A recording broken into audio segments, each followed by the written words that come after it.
चलो बच्चों, ये लास्ट वीडियो होगा पार्ट 4 फर्स्ट चैप्टर के लिए। ठीक है, इसमें अपन सारी चीज़ें अब बेसिकली सिर्फ प्रैक्टिकल पोर्शन बचा हुआ है जिसमें टैक्स रेट एंड कैलकुलेशन वगैरह है सरचार्ज की। ठीक है, तो अपन अब आगे देखते हैं आगे और क्या दिया हुआ है। तो सबसे पहले अपन को याद होगा, अपन ने जब चार्जिंग सेक्शन देखा था कि कौन बोलता है कि कैसे टैक्स अपन से वसूला जा सकता है, कहाँ पे लिखा हुआ है ऐसा। तो सेक्शन 4 की अपन ने बात करी थी, है ना, स्टार्टिंग में जो अपन ने चालू करा था।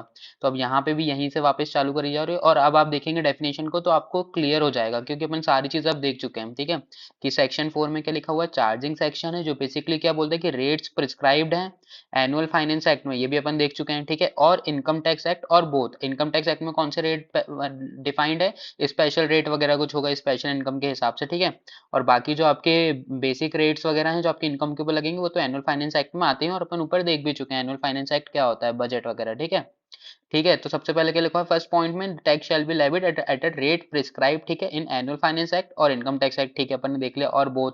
ठीक है, फिर उसके बाद अपन ने क्या देखा था, charge is on every person, अपन ने पर्सन की डेफिनेशन भी देख ली।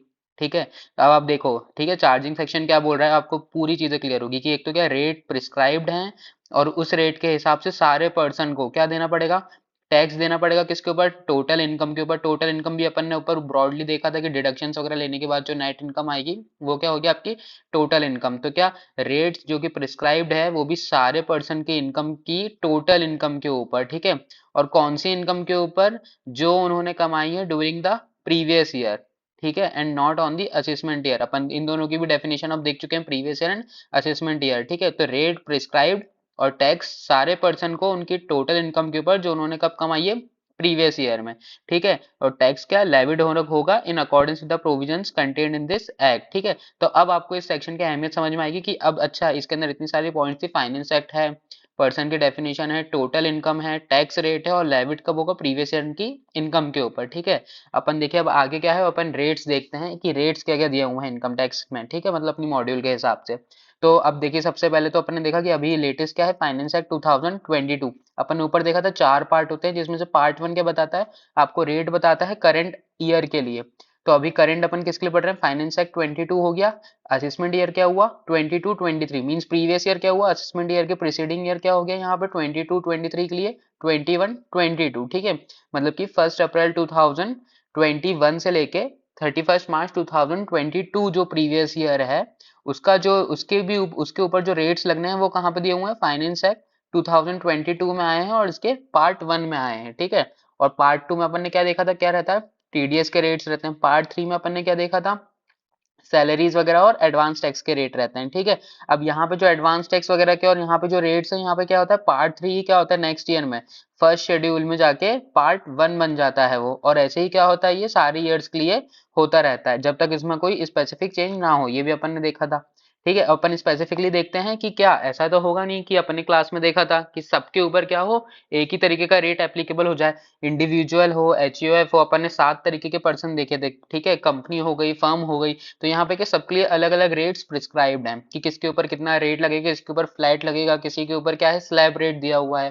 ठीक है, और क्यों दिया हुआ है, क्योंकि हर एक इंडिविजुअल या फिर हर एक पर्सन को अलग तरीके का बेनिफिट देने के लिए। तो देखिए पहला स्लैब रेट अब अपन देख रहे हैं किसके लिए, जो एप्लीकेबल होगा इंडिविजुअल के ऊपर, एचयूएफ के ऊपर, एओपी एंड बीओआई के ऊपर स्लैब रेट लगेगा। स्लैब रेट में अपन ने इसकी कैलकुलेशन देखी थी कि फर्स्ट क्या 2,50,000 तक आपकी इनकम होगी तो क्या होगा, और टोटल इनकम अपन ऊपर देख चुके हैं, टोटल इनकम कैसे अराइव होती है, डिडक्शंस वगैरह लेने के बाद। तो 2,50,000 तक आपकी इनकम होगी तो कितना टैक्स लगेगा, निल लगेगा। 2,50,000 से 5 लाख तक 5% लगेगा।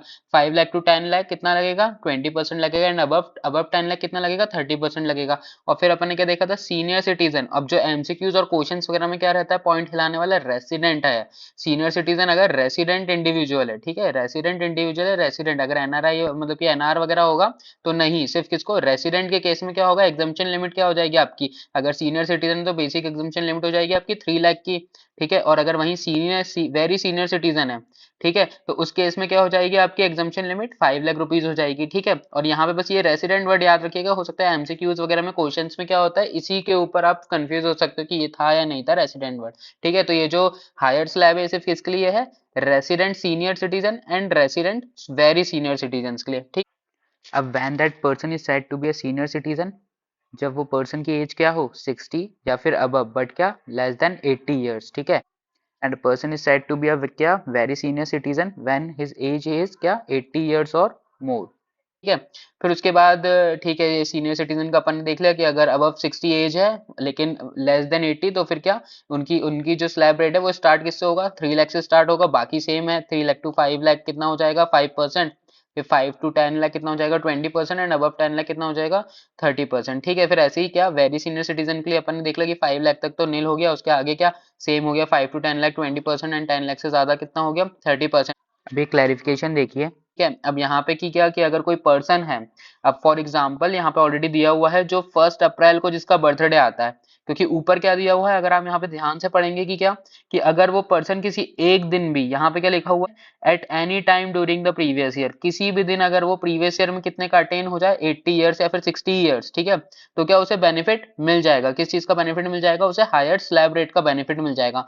तो फिर क्या हुआ, फिर क्लैरिफिकेशन लाना पड़ा कि अगर किसी का बर्थडे कितनी तारीख को आता है 1 अप्रैल को आता है, अगर 1 अप्रैल को उसका बर्थडे आता है तो अपन क्या माने कि वो 1 अप्रैल को 60 साल का हुआ है, या फिर वो 31 मार्च जो इसके पहले डेट आ चुकी है वो उस दिन ही 60 ईयर्स का हो चुका है। तो फिर क्लैरिफिकेशन में देखिए क्या लिखा हुआ है, क्लैरिफिकेशन में साफ साफ लिखा कि पर्सन क्या जो बॉर्न हुआ है 1 अप्रैल को, अपन क्या कंसिडर करेंगे कि उसने अपनी एज को अटेन कर लिया है कब, पिछले बार पिछली जो 31 मार्च है, ठीक है, day preceding the anniversary of the birthday, उस दिन ही क्या है उसने अपनी जो एज है वो अटेन कर ली है। ठीक है। तो अगर किसी का 60 बर्थडे किस तारीख को फॉल कर रहा है 1 अप्रैल 2023 को फॉल कर रहा है, तो अपन क्या मानेंगे कि उसको 60 साल का कब हो चुका है, वो 31 मार्च 2023 को ही हो चुका है। और एक भी दिन अगर पिछले साल में फॉल कर जाए तो अपन क्या बोलेंगे उस ईयर के लिए, प्रीवियस ईयर 22-23 के लिए, कि he is eligible for higher exemption. ठीक है। वो है फॉर एग्जाम्पल 60 की एज के लिए 3 लाख रुपीज।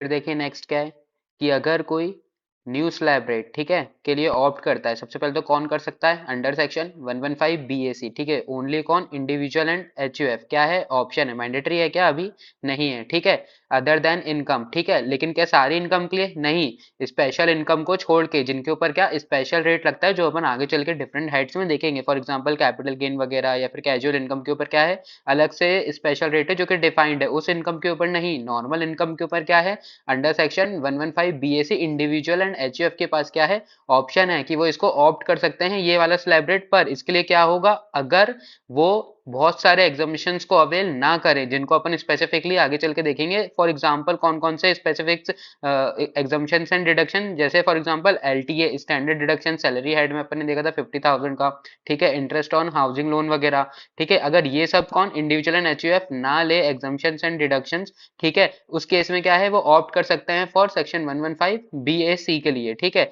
अब बीएसी इसमें कौन सा है, देखिए इसमें क्या स्लैब रेट है अप टू 2,50,000 नील, ठीक है, 2,50,000 टू 5 लाख कितना हो गया 5%, 5 to 750 कितना हो गया 10%, 750 to 10 लाख कितना है 15%, ठीक है, फिर 10 to 1250 कितना हो गया 20%, ठीक है, 1250 से 15 लाख तक इनकम है तो क्या हो गया रेट ऑफ टैक्स, ठीक है 25%, एंड अबव 15 लाख क्या रेट लगेगा 30%, ठीक है।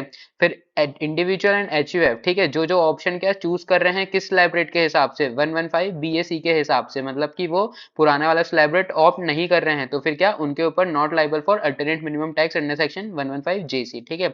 अब ये पॉइंट एमसीक्यू के लिए बहुत ही ज्यादा इंपॉर्टेंट है और हो सकता है कि आपसे क्वेश्चन में भी पूछ लिया जाए, ठीक है, किसी कि क्या कि रेसिडेंट इंडिविजुअल है, ठीक है, जिसकी एज क्या है 60 है और 80 है, उनको क्या उनके पास ये बेनिफिट नहीं रहेगा अगर उन्होंने क्या है 115 बीएसी चूज कर लिया, तो हायर बेसिक एग्जाम्पशन लिमिट जो 3 लाख एंड 5 लाख की है जो अपन ने भी ऊपर देखा जो किसके लिए थी सीनियर सिटीजन और वेरी सीनियर सिटीजन के लिए, वो क्या उन्हें नहीं मिलेगी अगर वो किसको ऑप्ट कर लेते हैं, अगर वो ये 115 बीएसी के अंदर क्या न्यू स्लैब रेट को ऑप्ट कर लेते हैं। ठीक है।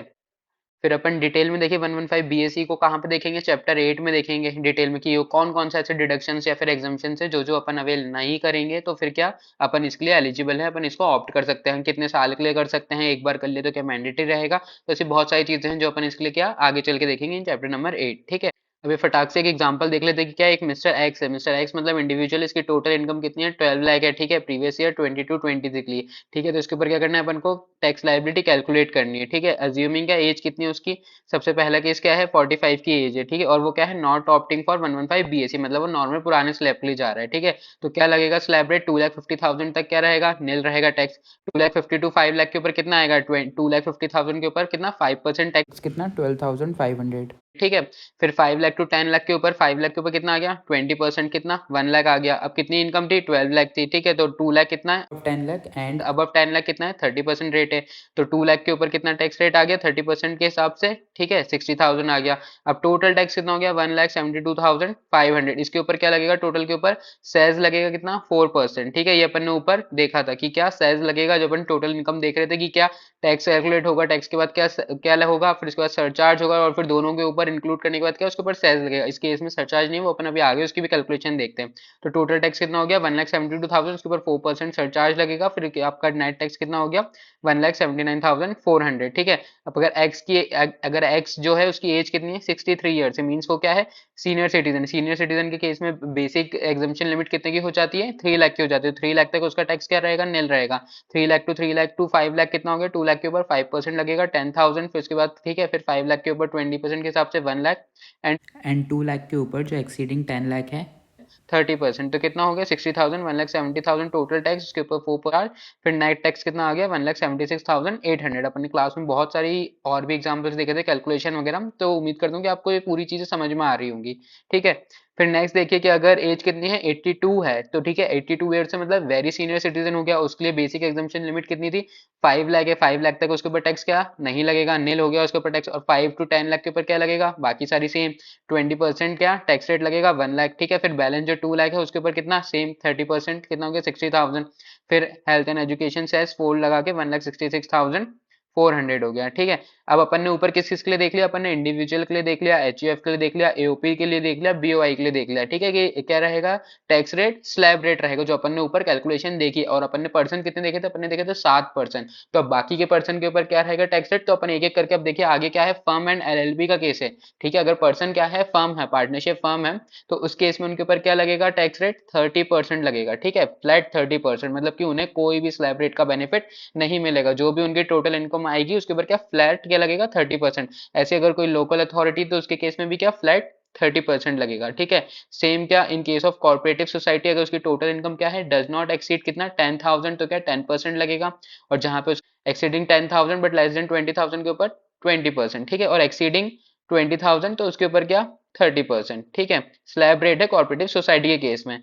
नेक्स्ट क्या है, कॉर्पोरेटिव सोसाइटी को क्या ऑप्शन दिया गया है ये की, और ये लेकिन ये सेक्शन अपन कब डील करेंगे, फाइनल में अपन डिटेल में देखेंगे कि क्या अगर कॉर्पोरेटिव सोसाइटी चाहे तो क्या कंसेशनल रेट के लिए क्या ऑप्ट कर सकती है, जो कि कितना रहेगा 22% पर प्लस उसके ऊपर सरचार्ज एंड सेस, जो कि इफेक्टिव रेट कितना आता है 25.168। बस एमसीक्यू के हिसाब से अपन याद रखना है, बाकी इतना कोई इंपॉर्टेंट ये है नहीं, क्योंकि अभी अपन फाइनल लेवल पे देखते हैं। अंडर सेक्शन 115 बीएडी अगर वो क्या बहुत सारी एग्जाम्पशंस एंड डिडक्शंस को ना अवेल करे, तो उस केस में क्या कर सकती है, वो ऑप्ट कर सकती है इस कंसेशनल रेट को, ठीक है। नेक्स्ट अपन देखिए टैक्स रेट किसके लिए देख रहे हैं, कंपनी के केस में। कंपनी के केस में क्या, अब पहले तो देखिए अपन ने कंपनी में डेफिनेशन देखी थी, तो अपन क्या डोमेस्टिक कंपनी के लिए अभी देख रहे हैं अपन टैक्स रेट क्या है।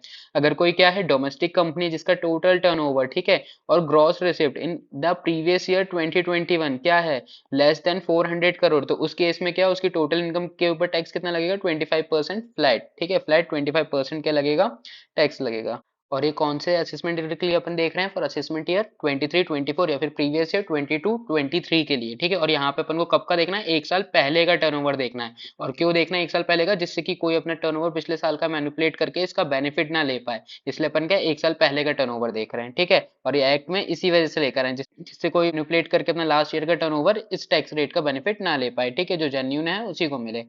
एंड इसके अलावा अगर कोई और कंपनी अदर केस में, तो उसके ऊपर कितना लगेगा फ्लैट 30%, ठीक है, टोटल इनकम के ऊपर। उसके बाद जैसे भी कंसेशनल रेट ऊपर दिया हुआ था, ठीक है, कॉर्पोरेटिव सोसाइटी को, वैसी कंपनी को भी क्या, जो अगर मैन्युफैक्चरिंग मतलब प्रमोट करने के लिए मैन्युफैक्चरिंग वगैरह में इन्वॉल्व है, तो उसको क्या अगर अगर ये आफ्टर 1/10/2019 के बाद क्या है इनकॉर्पोरेट हुई है, रजिस्टर्ड हुई है, और वो क्या कर दे मैन्युफैक्चरिंग कमेंस कर दे किसके पहले, बिफोर 31/3/2014 को ऑप्ट कर सकती है अंडर सेक्शन 115 बीएबी। इसको वहां पे उसे क्या बेनिफिट मिलेगा कि उसे वहां पे फ्लैट 15% रेट ऑफ टैक्स लगेगा।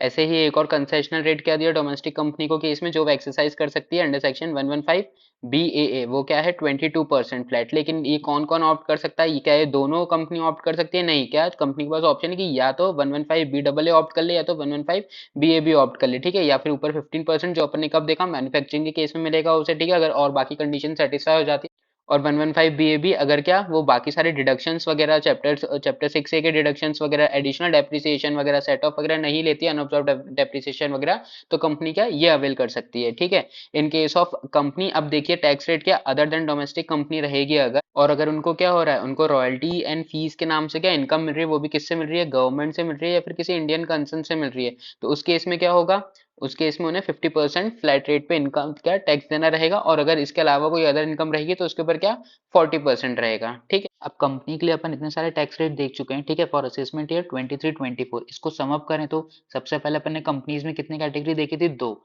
एक क्या डोमेस्टिक कंपनी और अदर कंपनी, आप फॉरेन कंपनी कह सकते हैं, ठीक है। तो सबसे पहले अपन किसके लिए देखते हैं, डोमेस्टिक कंपनी के लिए अपन सम अप करते हैं, ठीक है। डोमेस्टिक कंपनी पर क्या टैक्स रेट लगेगा, ठीक है, इफ क्या अगर उसका प्रीवियस ईयर 2021 में टर्नओवर कितना है, लेस देन और इक्वल्स टू 400 करोड़ है, तो फिर कितना टैक्स रेट लगेगा उसके ऊपर, 25%, ठीक है। और बाकी केस में मतलब अगर उसका टर्नओवर कितना 400 करोड़ से ज्यादा है, तो उस केस में कितना लगेगा उसके ऊपर टैक्स रेट, 30%, ठीक है। लेकिन इस केस में क्या डोमेस्टिक कंपनी ओनली क्या डोमेस्टिक कंपनी का बेनिफिट ले सकती है, किस कौन कौन से सेक्शन में, सेक्शन 115 BAB में and section 115 BAA, section 115 BAB में मैन्युफैक्चरिंग वाला केस याद करिए, उसमें क्या कितना रेट अवेल कर सकती है, 15%, एंड सेक्शन 115 BAA में अगर वो सर्टेन डिडक्शंस वगैरह नहीं लेती है तो क्या कितना रेट अवेल कर सकती है, 22%, ठीक है। अदर देन डोमेस्टिक कंपनी के लिए क्या टैक्स रेट रहेगा, अगर इनकम क्या अक्रू हो रही है फॉर क्या FTS से, ठीक है, फ्रॉम क्या टेक्निकल सर्विसेज रेंडर करके, तो उसके ऊपर कितना लगेगा टैक्स रेट, 50%, ठीक है। और बाकी सारी इनकम के लिए फॉरेन कंपनी के ऊपर क्या क्या रहेगा टैक्स रेट, 40%। अब देखिए अभी तक जो अपन ने टैक्स रेट देखे ना इंडिविजुअल HUF फर्म कंपनी वगैरह सबके लिए, ठीक है, ये कहाँ पे दिए हुए हैं, फाइनेंस एक्ट में हर साल आते हैं, ठीक है, और हर साल चेंज होते रहते हैं। अब अपन ने लेकिन एक और देखे थे कि कुछ रेट्स ऐसे हैं स्पेशल इनकम वगैरह के लिए जिनके लिए क्या रेट कहाँ पे प्रिस्क्राइब्ड है, इनकम टैक्स एक्ट में, ठीक है। और ये जो रेट्स है ना ये बेसिकली अपन आगे जैसे जैसे हेड ऑफ इनकम पढ़ते जाएंगे वहां पे अपन स्पेसिफिकली देखेंगे भी। अभी अपन सिर्फ क्या ICI के मटेरियल के हिसाब से इसकी अंडरस्टैंडिंग ले लेते हैं कि कहाँ पे कितना रेट लगेगा, ठीक है। सेक्शन 112 में क्या लॉन्ग टर्म कैपिटल गेन के ऊपर कितना रेट लगेगा, 20%, ठीक है। लॉन्ग टर्म कैपिटल गेन अगर ट्रांसफर ऑफ क्या है इक्विटी शेयर्स वगैरह अंडर सेक्शन 112A, ठीक है, उसके ऊपर क्या रेट लगेगा, 10% लगेगा, और वो भी कितने के ऊपर, 1 लाख के ऊपर, 1 लाख तक क्या है एग्जाम, 1 लाख तक कोई टैक्स नहीं लगेगा, 1 लाख के ऊपर कितना लगेगा, 10%, ठीक है। अब इन केस ऑफ देखिए शॉर्ट टर्म कैपिटल गेन है, ठीक है, 111A वाला मतलब कि इक्विटी शेयर्स वगैरह वाला, तो उसके ऊपर कितना लगेगा, 15%, ठीक है। फिर उसके बाद अगर आपकी जुए वगैरह की इनकम है जो अदर सोर्सेज में टैक्सेबल होगी, अपन आगे देखेंगे सेक्शन 115 BB में, तो फिर इसके ऊपर कितना लगेगा टैक्स रेट, डायरेक्ट फ्लैट 30%, ठीक है। अब अपन ने देखे थे अनएक्सप्लेन्ड इन्वेस्टमेंट, अनएक्सप्लेन्ड मनी वगैरह, अनएक्सप्लेन्ड एक्सपेंडिचर, ठीक है, जहां पे क्या कर रहा था पर्सन टैक्स छुपा रहा था, ठीक है, चोरी करने की कोशिश कर रहा था, उसके ऊपर अपन ने वहां पे भी सुना था कि कितना टैक्स रेट लगेगा, वो यहाँ पे बताया गया है कहाँ पे, अंडर सेक्शन 115 BBE में, जो कि कितना रेट है, 60%, जो कि इफेक्टिव कितना हो जाता है 78%, जो अभी अपन आगे देखेंगे। और अब देखिए सेक्शन 115 बी में थोड़ा और डिटेल में कि क्या in order to control laundering and unaccounted money, कि यार अगर कोई बंदा मनी लॉन्ड्रिंग वगैरह कर लेगा तो उसके लिए तो और स्ट्रिक्ट कुछ एक्शन लेने पड़ेंगे। तो उस केस में इन्होंने क्या बोला कि यार आपको क्या करना पड़ेगा, एक तो आपको बेसिक एग्जम्पशन जो है ना उसका बेनिफिट नहीं मिलेगा, ठीक, प्लस आपके ऊपर टैक्स रेट कितना रहेगा, 60%, प्लस उसके ऊपर सरचार्ज कितना लगेगा, 25%, और सेस कितना लगेगा, 4%, तो आपका इफेक्टिव टैक्स रेट क्या हो जाएगा, 78%। ये देखिए 60% के ऊपर 25%, ठीक है, फिर ये कितना हो गया 75%, और फिर दोनों के ऊपर मिला के कितना सरचार्ज की कैलकुलेशन, फिर उसके बाद कितना हो गया नेट टैक्स आपका 78% के हिसाब से, और बेसिक एग्जाम्पशन भी आप जो है वो अवेल नहीं कर सकते। और दूसरी चीज आप कोई भी लॉस वगैरह सेट ऑफ वगैरह नहीं कर सकते, आपको फ्लैट 78% जो भी आपकी इनकम है, जो अपन ने ऊपर देखी थी अनएक्सप्लेन्ड इन्वेस्टमेंट्स वगैरह, डीम्ड इनकम जो आपकी मानी गई थी, ठीक है, जो अपन ने सेक्शन 68 से लेके 69D तक अपन ने देखी थी, उसके ऊपर फ्लैट कितना 78% टैक्स रेट लगेगा with no basic exemption and no set. जो अब नेक्स्ट क्या है सरचार्ज है, ठीक है, ये अपन ने क्लास में देखा था बेसिकली सरचार्ज क्या है।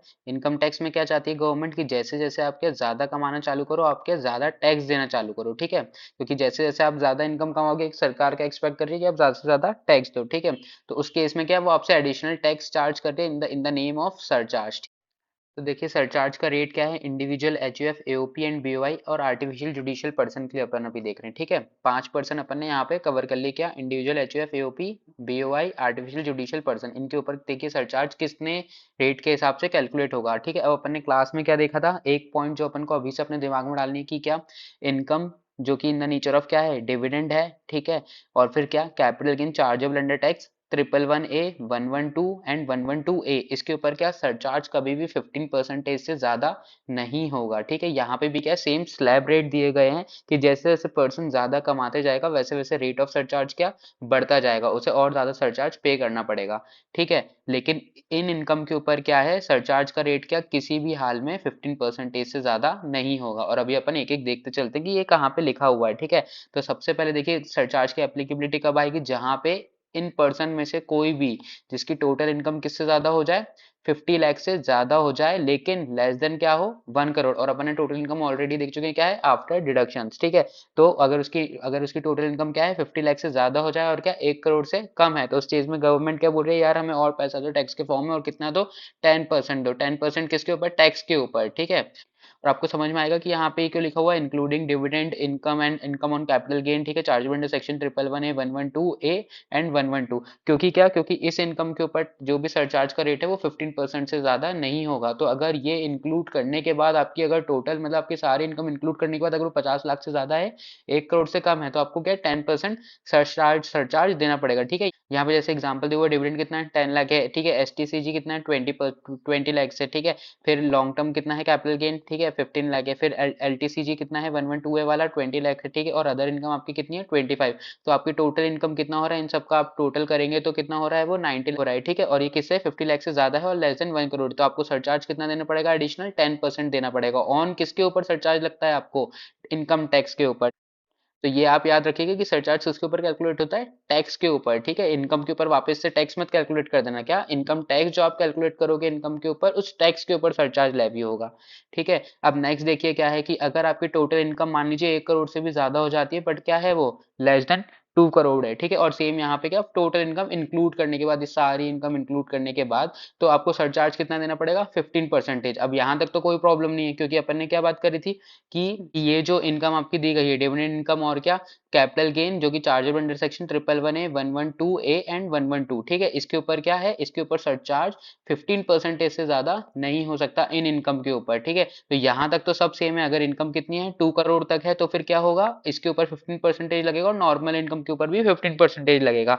ठीक है, लेकिन उस केस में क्या होगा कि जब क्या हो जाए, जब आपकी इनकम 2 करोड़ से भी ज्यादा हो जाए और 5 करोड़ से कम रहे, उस केस में क्या होगा, आपके ऊपर सरचार्ज क्या हो जाएगा, 25% का हो जाएगा। अब यहाँ पे आप वर्ड को देखिए कि ऊपर तक अपन देख रहे थे इंक्लूडिंग वर्ड यूज हो रहा था। ठीक है, लेकिन अब वर्ड यहाँ पे क्या हो रहा है, एक्सक्लूडिंग। क्योंकि अपन ने क्या ऊपर अपन ने एक बात पहले से मन में डाल के रखी, क्या इन इनकम के ऊपर सरचार्ज का रेट क्या है 15% फिक्स है। और ये कहाँ पे लिखा हुआ है, ये यहाँ पे लास्ट पॉइंट में लिखा हुआ है, क्या वेदर टोटल इनकम क्या including dividend income and capital gain क्या 111A, 112A is greater than 2 crore, तो इस केस में क्या होगा, सरचार्ज का रेट 15% रहेगा हमेशा। ठीक है, तो जब भी 2 करोड़ से ऊपर की इनकम है, तो उस केस में इस इनकम के ऊपर तो क्या सरचार्ज कितना लगेगा, 15% लगेगा। ठीक है, हो जाएगा। जैसे इस एग्जांपल में देखिए आप डिविडेंड इनकम कितनी है 51 लाख। ठीक है, फिर short term capital gain 111A का कितना है 44 लाख। ठीक है, फिर लॉन्ग टर्म कैपिटल गेन, ठीक है, ये कितने का है 42 लाख का है। फिर long term capital gain under section 112A कितना है 55 लाख का है। ठीक है, और अदर इनकम कितनी है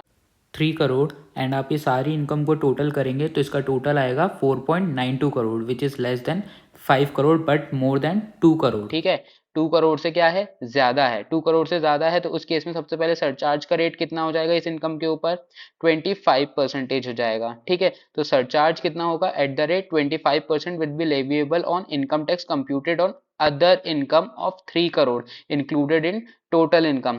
ठीक है, और अब इस केस में इन सब का क्या होगा, ये जो डिविडेंड इनकम अपन ने और कैपिटल गेन वगैरह देखा, इन सब के ऊपर कितना लगेगा 15%। और ये अपन ने कहाँ पे देखा, अभी लास्ट पॉइंट में लिखा हुआ है कि जहां पे क्या है आपकी टोटल इनकम, ठीक है, इंक्लूडिंग दिस इनकम एक्सीड कितनी होती है 2 करोड़ से ज्यादा एक्सीड होती है, तो उस केस में सरचार्ज कितना लगेगा 15% लगेगा। ठीक है, तो ये सारी इनकम जो आपकी कैपिटल गेन वगैरह वाली है, इसके ऊपर कैपिटल गेन मतलब कि इन 3 सेक्शन की इनकम प्लस आपकी डिविडेंड की इनकम, उसके ऊपर सरचार्ज कितना लगेगा 15%। अब देखिए हाईएस्ट सरचार्ज रेट कितना करके रखा है, जहां पे आपकी टोटल इनकम क्या क्या है ग्रेटर देन 5 करोड़, तो उस केस में आपको इनकम टैक्स तो देना ही है, जो कि 30% हायर स्लैब रेट पे जा रहा है। प्लस आपको टैक्स के ऊपर क्या है 37% का सरचार्ज देना है। और सेम एज इट इज जो अपन ने स्टार्टिंग में ही अपन को दिमाग में बात रखनी है कि क्या डिविडेंड इनकम और capital gain chargeable under section 111A, 112 and 112A, इसके ऊपर जो भी सरचार्ज का रेट है वो क्या 15% से ज्यादा नहीं है। ठीक है, तो इस इनकम के ऊपर आपका जो सरचार्ज लगेगा वो कितना लगेगा 15% लगेगा, और आपकी बाकी इनकम के ऊपर कितना लगेगा 37% लगेगा। ठीक है।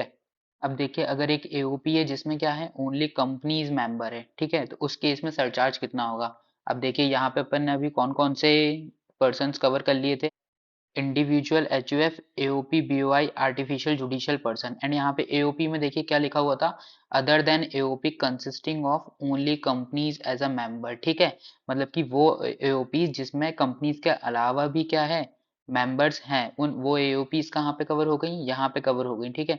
अब अगर कोई एओपी है जिसके अंदर क्या है सिर्फ कंपनीज मेंबर है, ठीक है, तो उस केस में देखिए सरचार्ज कितना चार्ज होगा।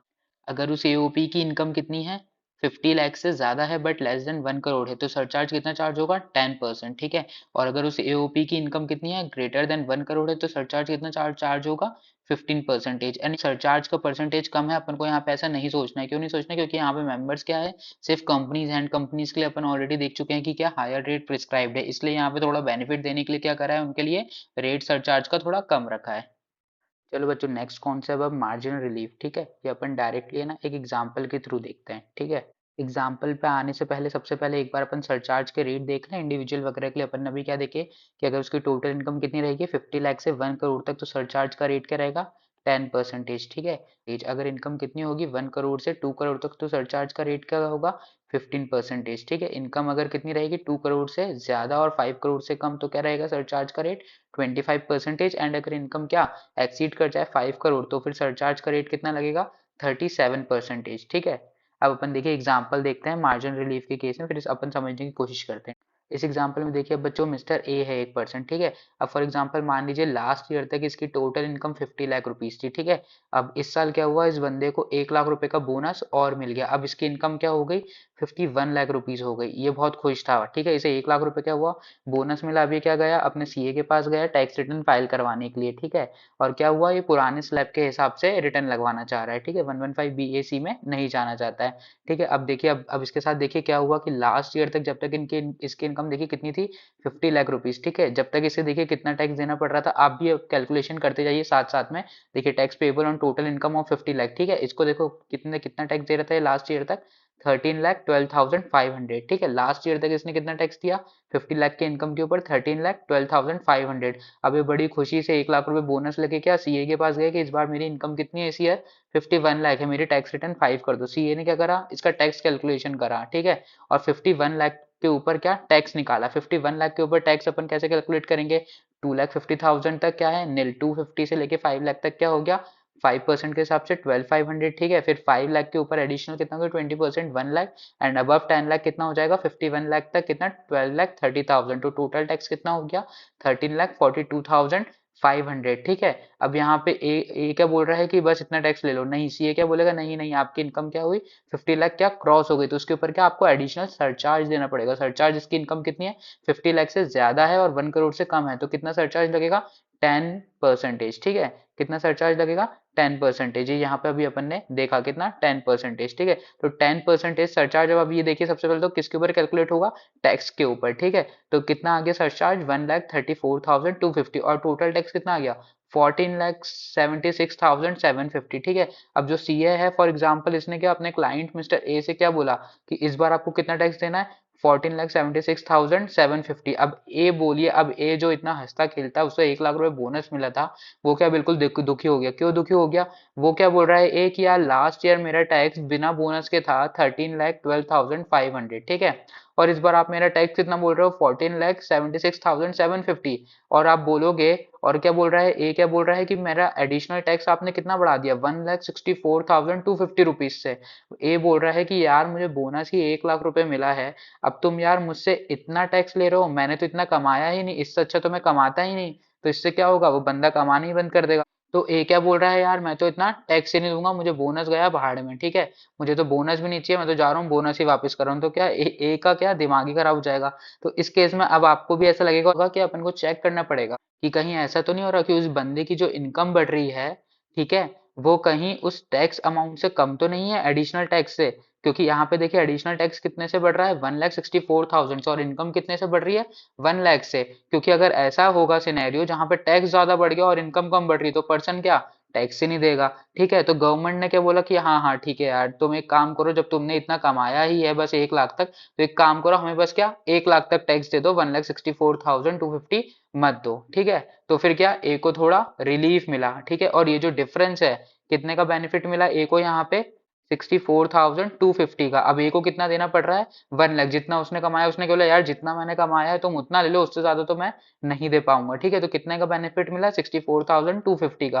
और यही इसको क्या कह दिया गवर्नमेंट ने, यही क्या है, कॉन्सेप्ट ऑफ मार्जिनल रिलीफ। ठीक है, अब देखो अपन डेफिनेशन पे आते हैं। ठीक है, डेफिनेशन में तो देखिए मार्जिनल रिलीफ में क्या लिखा हुआ है, हुआ increase in amount of tax payable. ठीक है, अपने केस में टैक्स पेएबल कितने से बढ़ा था, 1,60,000 समथिंग से। ठीक है, ड्यू टू क्या, इंक्रीज इन टोटल इनकम। और इनकम अपनी कितने से बढ़ी थी, ए की, मिस्टर ए की 1 लाख रुपीज से। ठीक है, ठीक है, शुड नॉट एक्सीड। ठीक है, क्या, increase in amount of tax payable should not increase the amount of increase in total income. अपने केस में टैक्स पेएबल इंक्रीज कितने से हुआ था, 1,64,000 समथिंग से। ठीक है, और एसईसी की इनकम कितने से बढ़ी थी मिस्टर ए की, 1 लाख रुपीज से। ठीक है, तो यहाँ पे क्या एक्सीड हो रहा है, वो पर्सन क्या करेगा, टैक्स ही नहीं देगा उस केस में। तो वो बोलेगा यार मैंने मैक्सिमम कमाया ही कितना है, 1 लाख रुपीज, तो आप मुझसे उतना ले लो, लेकिन उससे ज्यादा तो मैं नहीं दूंगा। ठीक है, तो इन दोनों के डिफरेंस में क्या आ जाएगा, ये जो अपन को बेनिफिट दे रही है, यही क्या है बोला गवर्नमेंट ने, यही क्या है कॉन्सेप्ट, क्या है, मार्जिन रिलीफ का,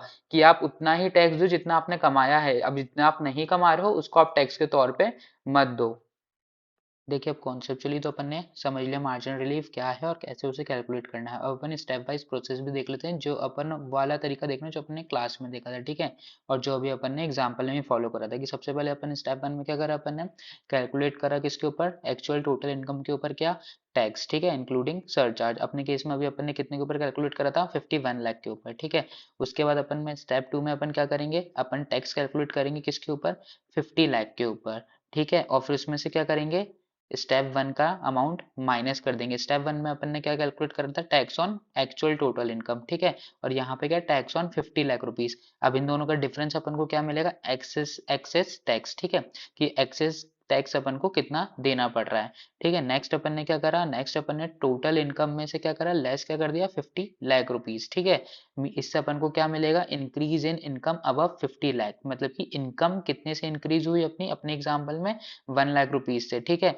और टैक्स कितने से इंक्रीज हुआ, 1,64,250 से। ठीक है, अब यहाँ पे अपन कॉन्सेप्चुअली सोच के कैलकुलेट कर लेंगे मार्जिन रिलीफ की, क्या, कि अगर अपनी इनकम कितने से बढ़ रही है, 1 लाख रुपीज से, और टैक्स कितने का बढ़ रहा है, 1,64,250, तो अपन कितना देंगे, 1 लाख देंगे। तो दोनों का डिफरेंस अपन को कितने का बेनिफिट मिलेगा, 64,250 का। ठीक है, अब अपन ने मार्जिन रिलीफ कैलकुलेट कर ली। अब अपन को क्या, टैक्स पेबल कैलकुलेट करना है। ठीक है, तो टैक्स ऑन आपकी इनकम कितना, 51 लाख के ऊपर कितना टैक्स कैलकुलेट हुआ, 14,76,750। अपन ने नीचे एग्जाम्पल में भी देखा, एग्जाम्पल नंबर 2 में। ठीक है, अब इतने का टैक्स था। ठीक है, उसमें से अपन को कितने की रिलीफ मिल गई, 64,250 की। तो अब आपका टैक्स पेबल कितना आ गया, 14,12,500। इसके ऊपर क्या अपन ऐड कर देंगे, हेल्थ एंड एजुकेशन सेस 4%। ठीक है, जो जो कि कितना आता है, 56,500। तो आपका नेट टैक्स पेबल कितना आ गया, 14,69,000 रुपीज।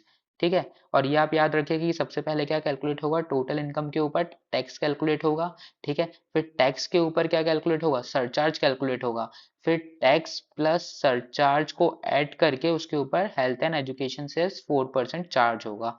ठीक है, नेक्स्ट अब ऐसे ही, ये तो अब अपन ने देखा कि ऐसे क्या स्लैब्स बटे हुए हैं, क्या है, 50 टू 1 करोड़। ठीक है, 1 टू 2 करोड़, फिर 2 से 5 crore and 5 crore and above. अब जहां पे भी आपकी इनकम क्या इस स्लैब से लिटिल बिट ऊपर जाएगी, तो आपको क्या उस केस में क्या करना पड़ेगा, मार्जिन रिलीफ कैलकुलेट करनी पड़ेगी। ठीक है, कि कहीं ऐसा तो नहीं हो रहा कि आपकी क्या इंक्रीज इन इनकम क्या हो, इंक्रीज इन टैक्स अमाउंट से कम हो, तो आपको डिफरेंशियल क्या देना पड़ेगा, आपको एज एन मार्जिन रिलीफ उसको बेनिफिट देना पड़ेगा। ठीक है, नेक्स्ट देखिए अपन एग्जांपल के थ्रू ये सारे केसेस में मार्जिन रिलीफ कैलकुलेट करना देखते हैं। ठीक है, एक एक करते हुए कि कहाँ पे, जैसे फॉर एग्जांपल पहले केस में यहाँ पे क्या, जो आपकी टोटल इनकम एक्सीड हो रही हो 1 करोड़ से, बट लेस देन क्या हो, 2 करोड़। ठीक है, और जब आपकी टोटल इनकम क्या हो, एक्सीड कर रही हो 2 crore but it is less than 5 crore. ठीक है, और जब आपकी टोटल इनकम क्या एक्सीड कर रही हो 5 करोड़, इस सारे केस में क्या स्टेप तो सेम होगी जो अपन ने फर्स्ट वाले केस में देख लिया है। ठीक है, अब अपन एक एक करके देखिए एग्जाम्पल देखते हैं। देखिए जैसे ये वाले एग्जांपल में मिस्टर बी है। ठीक है, इसकी टोटल इनकम कितनी है, 1 करोड़ 1 लाख रुपए। एंड हमें क्या इसकी टैक्स लाइबिलिटी कैलकुलेट करनी है, ठीक है। अपन जो फॉलो कर रहे हैं वो अल्टरनेटिव मेथड अपन अभी करेंटली देख रहे हैं, ठीक है। सबसे पहले अपन ने क्या करा, अपन ने 1 करोड़ 1 लाख के ऊपर क्या टैक्स कैलकुलेट कर लिया, जो कि कितना आ गया यहाँ पे 32,68,875, ठीक है। अब यहाँ पे अपनी इनकम कितनी है 1 करोड़ 1 लाख रुपीज। तो याद रखेगा कि अगर अपनी इनकम क्या 1 करोड़ से एक्सीड होती है तो उस केस में कितने का सरचार्ज लगता है, एट द रेट ऑफ 15%, ठीक है। तो टैक्स के ऊपर 15% का सरचार्ज कैलकुलेट करा, उसके बाद अपना टोटल टैक्स कितना आ गया इंक्लूडिंग सरचार्ज 32,68,875, ठीक है। फिर उसके बाद अपन क्या करेंगे, नेक्स्ट अपन टैक्स किसके ऊपर कैलकुलेट करेंगे, 1 करोड़ के ऊपर यहाँ पे, ठीक है। और याद है आपको क्लास में अपन ने बहुत एग्जाम्पल कवर करे थे और यहाँ पे ही सबसे बच्चों से गलती हुई थी कि यहाँ पे जब अपन टैक्स कैलकुलेट कर रहे थे किसके ऊपर 1 करोड़ के ऊपर, तो बच्चे क्या कैलकुलेट करना भूल जा रहे थे, 1 करोड़ के ऊपर वो सरचार्ज लेना भूल जा रहे थे। जबकि अपन ने क्या स्लैब में देखा है कि अगर आपकी इनकम कितनी होगी 1 करोड़ तक होगी तो आपको क्या सरचार्ज लगेगा एट द रेट ऑफ 10%, ठीक है। सेम यहाँ पे भी क्या होगा, अगर आपकी क्योंकि क्या क्योंकि स्लैब क्या है, अगर आपकी इनकम क्या 50 लाख से एक्सीड करेगी अप टू क्या 1 करोड़, तो उस केस में सरचार्ज कितना लगेगा 10%। तो यहाँ पे आपकी कितने की इनकम के ऊपर अपन टैक्स कैलकुलेट कर रहे हैं 1 करोड़ के ऊपर, ठीक है। तो यहाँ पे क्या टैक्स ऑन 1 करोड़ हो गया इतना अमाउंट, ठीक है, plus surcharge 10%, which comes to कितना 30,93,750, ठीक है। अब अपन डिफरेंस कैलकुलेट कर लेंगे कि क्या आपकी एक्चुअल इनकम के ऊपर टैक्स कितना आ रहा है 32,68,875, और आपकी क्या टोटल इनकम अगर 1 करोड़ रुपीज होती तो आपके ऊपर टैक्स कितना आता 30,93,750। आपको इससे अब एक्सेस टैक्स कितना देना पड़ रहा है 1,75,125, जो कि इन दोनों का क्या है डिफरेंस है, ठीक है। अब आपने क्या देखा, मुझे एक्सेस टैक्स तो इतना देना पड़ रहा है, क्या देखा कि आपकी एक्सेस इनकम कितनी है 1 लाख रुपीज, ठीक है। क्योंकि आपकी क्या टोटल इनकम कितनी है 1 करोड़ 1 लाख रुपीज, ठीक है। इसमें से लेस आपने क्या करा 1 करोड़, ठीक है। तो एक्सेस कितना आ गया 1 लाख रुपीज। अब आपका एक्सेस इनकम ही 1 लाख रुपीज है और आपका अब क्या आप 1,75,000 रुपीज का एक्सेस टैक्स देंगे, नहीं देंगे, तो आपको क्या 75,125 की क्या मार्जिनल रिलीफ मिलेगी, ठीक है। अब आपकी इनकम कितनी है 1 करोड़ 1 लाख रुपीज, इसके ऊपर टैक्स कितना आया 32,68,875, ठीक है। तो इस टैक्स अमाउंट में से मार्जिन रिलीफ का अमाउंट क्या हो जाएगा लेस हो जाएगा, तो आपका कितना आ जाएगा टैक्स पेबल 31,93,750, ठीक है। और यहाँ पे फिर उसके ऊपर अपन क्या कैलकुलेट कर देंगे, हेल्थ एंड एजुकेशन सेस 4%, और आपका नेट टैक्स कितना जाएगा 33,21,500। देखिए अब नेक्स्ट एग्जांपल में मिस्टर सी है, ठीक है, एज है 58, इनकी इनकम कितनी है 2 करोड़ 1 लाख रुपीज। अपन को क्या कैलकुलेट करना है टैक्स लाइबिलिटी, ठीक है। अब यहाँ पे अपन ने सबसे पहले स्टेप में क्या करा, टैक्स कैलकुलेट करा एक्चुअल इनकम के ऊपर, वो कितनी है 2 करोड़ 1 लाख रुपीज, ठीक है, विच कम्स टू 58,42,500। इसके बाद अपन ने इसके ऊपर क्या सरचार्ज कैलकुलेट करा, ये कौन से स्लैब में है 2 करोड़ से लेके 5 करोड़ के बीच में, ठीक है। तो सरचार्ज कितना परसेंटेज लगेगा 25%, ठीक है। इंक्लूडिंग सरचार्ज टैक्स कितना आया 73,03,125। अब अपन टैक्स पेबल कैलकुलेट करेंगे किसके ऊपर 2 करोड़ के ऊपर, ठीक है। अब यहाँ पे बस आप मत भूल जाना कि 2 करोड़ के ऊपर जो अपन टैक्स कैलकुलेट करेंगे तो आप सरचार्ज का स्लैब क्या है, जब आपकी इनकम 1 करोड़ से 2 करोड़ तक होती है तो आपके ऊपर कितना परसेंटेज सरचार्ज लगता है 15%। तो जब आप यहाँ पे टैक्स कैलकुलेट करेंगे 2 करोड़ के ऊपर तो याद रखिएगा सरचार्ज कितना एक्स्ट्रा कैलकुलेट करना है उसके ऊपर 15% के हिसाब से, ठीक है। तो टैक्स कितना आ जाएगा 66,84,375, ठीक है। अब एडिशनल टैक्स आपको कितना देना पड़ रहा है यहाँ पे इन दोनों का डिफरेंस 6,18,750, ठीक है। अब अपन एक्सेस इनकम कितनी है, अपनी एक्सेस इनकम यहाँ पे अबव 2 करोड़ कितनी है 1 लाख रुपीज। अपन को एक्सेस टैक्स कितना देना पड़ रहा है 6,18,750, तो अपन को कितने का रिलीफ मिलेगा 5,18,750 का। टैक्स ऑन एक्चुअल इनकम अपनी कितना था 2 करोड़ 1 लाख के ऊपर 73,03,125, उसमें से अपन क्या इतना अमाउंट लेस कर देंगे, जो अपन को क्या मिला है मार्जिनल रिलीफ, तो अपन को क्या मिल जाएगा यहाँ पे टैक्स पेबल, उसके ऊपर अपन क्या health and education cess calculate कर देंगे 4%, जो अपनी टैक्स लाइबिलिटी हो जाएगी 70,55,750। मैं उम्मीद करता हूँ कि आप वीडियो को रोक के साथ साथ में कैलकुलेट करते जा रहे हैं, ठीक है। नेक्स्ट एग्जांपल में देखिए मिस्टर डी है, ठीक है, इनकी इनकम कितनी है 5 करोड़ 1 लाख रुपीज, ठीक है। यहाँ पे अपन लास्ट वाले स्लैब पे आ चुके हैं। अब यहाँ पे देखिए यहाँ पे अपन कैसे कैलकुलेशन कर रहे हैं, यहाँ पे सबसे पहले अपन ने क्या करा 5 करोड़ 1 लाख रुपीज जो कि इनकी एक्चुअल टोटल इनकम है, इसके ऊपर अपन ने टैक्स कैलकुलेट कर दिया। 5 करोड़ के ऊपर स्लैब है तो यहाँ पे सरचार्ज का परसेंटेज कितना हो जाएगा, सबसे हाईएस्ट 37%, ठीक है। एंड यहाँ पे टैक्स कितना हो जाएगा, अब टैक्स कैलकुलेट करेंगे 5 करोड़ 1 लाख उसके ऊपर सरचार्ज लगाएंगे 37% एंड नेट टैक्स आपने कितना निकालेंगे 2,03,34,225। उसके बाद अब क्या करेंगे अपन, tax payable on total income of 5 crore. ठीक है, अब अगर आपकी इनकम कितनी है 5 करोड़, तो सरचार्ज का परसेंटेज क्या क्या क्या रहेगा, स्लैब कौन सा रहेगा 2 करोड़ से लेके 5 करोड़ के बीच में, जहाँ पे कितने का सरचार्ज रहता है 25% का। ठीक है, तो यहाँ पे जब आप टोटल टैक्स पेएबल कैलकुलेट करेंगे ऑन 5 करोड़, तो आप कितने का सरचार्ज लगाएंगे उसके ऊपर 25%, जिसके बाद आपका टोटल टैक्स कितना आएगा 5 करोड़ के ऊपर 1,85,15,1625। ठीक है, तो आपको एडिशनल टैक्स कितना देना पड़ रहा है 18,18,600। ठीक है, अब आपकी एडिशनल इनकम कितनी है लेकिन 1 लाख रुपीज, 5 करोड़ के ऊपर आपकी एडिशनल इनकम कितनी है 1 लाख रुपीज, तो आप एडिशनल आपको कितना बेनिफिट मिलेगा मार्जिन रिलीफ 17,18,600। ठीक है, फिर आपका एक्चुअल टैक्स जो आपने कैलकुलेट करा था आपके एक्चुअल टोटल इनकम के ऊपर कितनी 5 करोड़ 1 लाख के ऊपर, उसमें से आप क्या करेंगे जो भी आपका मार्जिन रिलीफ का अमाउंट है वो लेस कर देंगे। ठीक है, तो आपको क्या आ जाएगा टैक्स पेएबल, जिसके ऊपर अपन क्या करेंगे 4% हेल्थ एंड एजुकेशन सेस लगा के आपका एक्चुअल टैक्स लायबिलिटी कैलकुलेट करेंगे।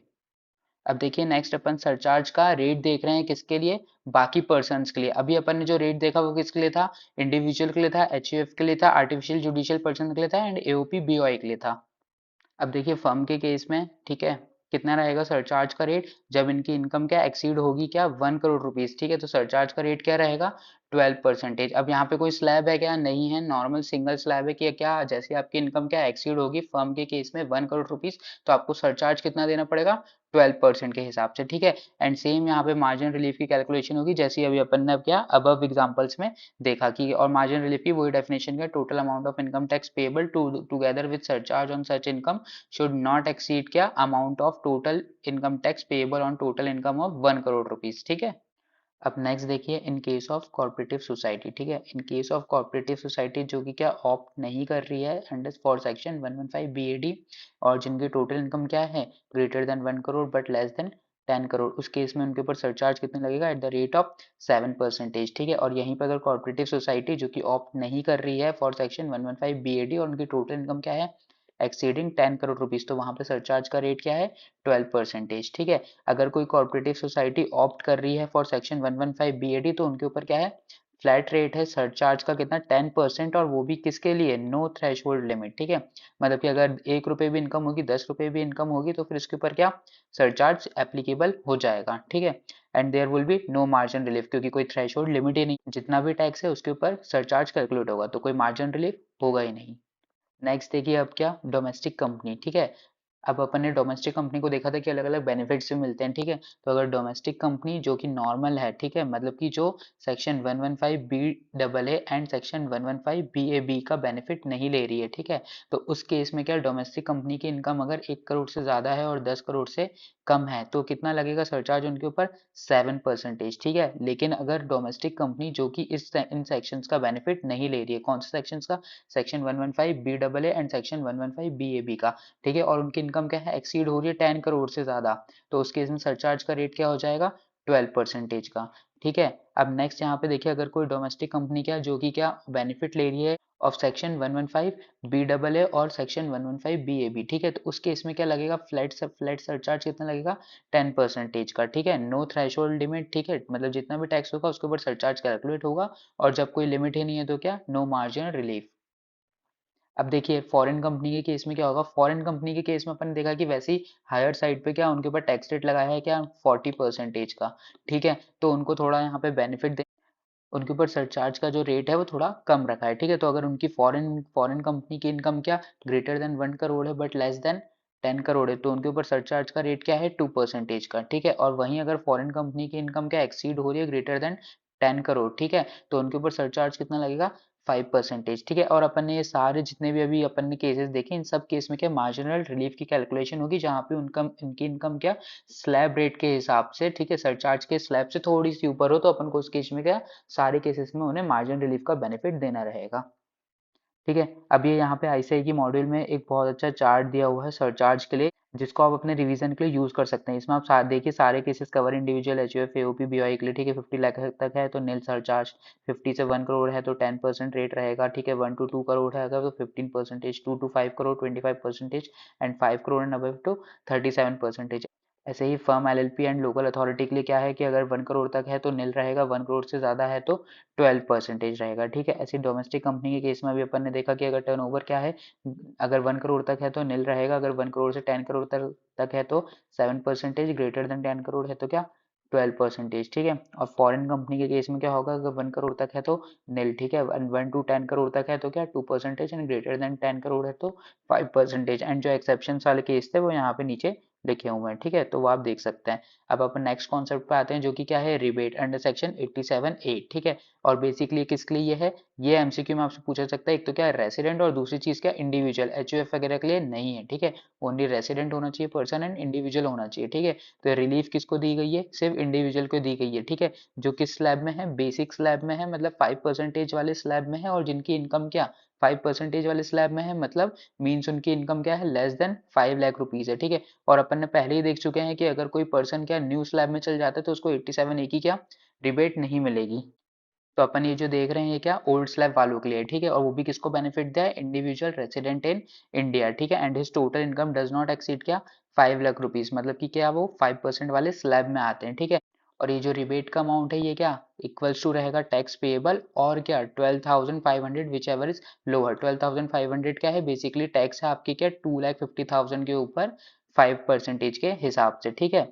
और यहाँ पे क्या ये जो रिलीफ का अमाउंट है ये क्या एक्सीड नहीं हो सकता क्या इनकम टैक्स से ज़्यादा, ठीक है। एंड यहाँ पे ये आपको एमसीक्यू में पूछा जा सकता है, इस पे आप स्टार मार्क कर लीजिए कि क्या कि ये जो 87 ए की जो रिबेट है ये क्या अवेलेबल नहीं है। और ये अपन भी आगे भी देखेंगे किसके लिए, capital gain taxable under section 112A, इसमें अपन क्या है लिस्टेड इक्विटी शेयर्स वगैरह है जिसके ऊपर क्या 10% के हिसाब से एलटीसीजी लगता है, ठीक है। तो इसके लिए क्या रिबेट अवेलेबल नहीं रहेगी। मीन्स अगर आपकी इनकम क्या है एलटीसीजी है अंडर सेक्शन 112A वाली, ठीक है, और वो क्या है भले आप 5 लाख से नीचे हो तो भी आपको क्या रिबेट अंडर सेक्शन 87A का बेनिफिट नहीं मिलेगा, ठीक है। नेक्स्ट आप देखिए, ये तो अपन देख ही रहे हैं हेल्थ एंड एजुकेशन सेस, ठीक है। सरकार को क्या टैक्स लेना है किसके लिए, ये तो अपन ने पहले पहले ही चैप्टर में देखा था कि क्या अपनी सर्विसेज वगैरह दे सके, ठीक है, सोसाइटी के लिए बेसिकली डेवलपमेंट के लिए, ठीक है। तो अब उसी बहाने क्या आपसे और टैक्स पे टैक्स वसूलने के लिए क्या हेल्थ एंड एजुकेशन सेस भी वसूला जाता है। और जो कि अपन ऊपर से अभी तक कैलकुलेशन देखते हुए आ ही रहे हैं कि क्या इनकम टैक्स के ऊपर सबसे पहले अपन ने क्या करते हैं इनकम टैक्स को इंक्रीज करते हैं किससे सरचार्ज से, ठीक है। फिर उन दोनों को ऐड करने के बाद अपन उसके ऊपर क्या ऐड करते हैं हेल्थ एंड एजुकेशन सेस अपन और चार्ज करते हैं additional at the rate of 4%, ठीक है। और ये किसके ऊपर कैलकुलेट करते हैं इनकम टैक्स के ऊपर एंड सरचार्ज के ऊपर, ठीक है। अब यहाँ पे अपन ये एग्जांपल देखते हैं। नेक्स्ट क्या राघव है जिसकी एज क्या है 26 ईयर्स, उसकी टोटल इनकम कितनी है 4,40,000 रुपीज, ठीक है, comprising of salary income and interest, ठीक है। कंप्यूट क्या करनी है अपन को टैक्स लाइबिलिटी कैलकुलेट करनी है, ठीक है। 4,40,000 है, ठीक है, अपन मान के चलते हैं पुराने स्लैब को ऑप्ट कर रहा है, ठीक है। तो अपन कैलकुलेट करते हैं कि टैक्स ऑन 4,40,000, ठीक है। तो सबसे पहले क्या 2,50,000 तक क्या टैक्स क्या रहेगा नील रहेगा, ठीक है। एक्सीडिंग 2,50,000 बट अप टू क्या 5 लाख तक टैक्स का रेट क्या रहेगा 5% रहेगा, ठीक है। तो एक्सीडिंग 2,50,000 कितना हो रहा है अमाउंट 1,90,000 हो रहा है, इसके ऊपर 5% के हिसाब से टैक्स कितना आएगा 9,500। अब लेकिन ये यहाँ पे है राघव है, ठीक है, राघव क्या है और ये क्या है रेसिडेंट इन इंडिया, ठीक है, इंडिविजुअल है और क्या है रेसिडेंट इन इंडिया। और ये क्या पुराना स्लैब ऑप्ट कर रहा है तो अपन यहाँ पे क्या देंगे इसे रिबेट देंगे अंडर सेक्शन 87A, ठीक है, जो कि लिमिटेड तक कितना अमाउंट तक रहती है टैक्स अमाउंट तक और 12,500 विच एवर इज लोअर। तो यहाँ पे टैक्स अमाउंट कितना है 9,500, तो उससे पूरा अमाउंट की क्या रिबेट मिल जाएगी, इसकी टैक्स लाइबिलिटी क्या हो जाएगी नेल हो जाएगी।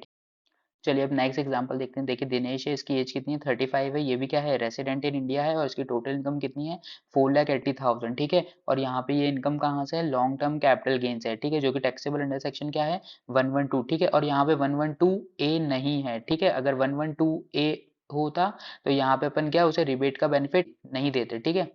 यहाँ पे अपन को क्या करना है टैक्स लायबिलिटी कैलकुलेट करनी है, ठीक है। इस क्वेश्चन को आप मार्क लीजिए, ये आपसे हो सकता है कि एग्जाम में पूछा जाए किसी भी फॉर्म में, और हो सकता है कि यहाँ पे चेंज करके आपको एग्जाम में 112A ही दे दिया जाए, ठीक है। तो उस केस में अब देखिए पहले अपन देखते हैं कि इस केस में क्या होगा, ठीक है। इस केस में क्या होगा बेसिकली 2,50,000 तक का उसे क्या मिल जाएगा बेसिक एग्जाम्पशन लिमिट का बेनिफिट मिल जाएगा, ठीक है।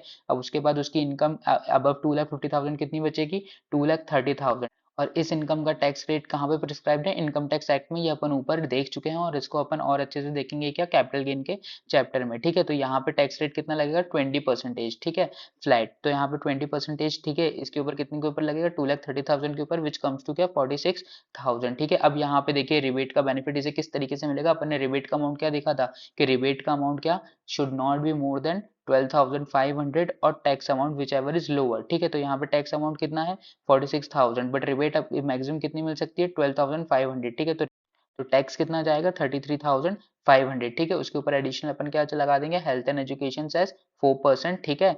तो आपका नेट टैक्स कितना जाएगा, नेट टैक्स लाइब 34,840। तो ठीक है बच्चों, इसी के साथ आपका फर्स्ट चैप्टर का रिवीजन पूरा खत्म हो चुका है। उम्मीद करता हूँ कि आपको वीडियो पसंद आया होगा।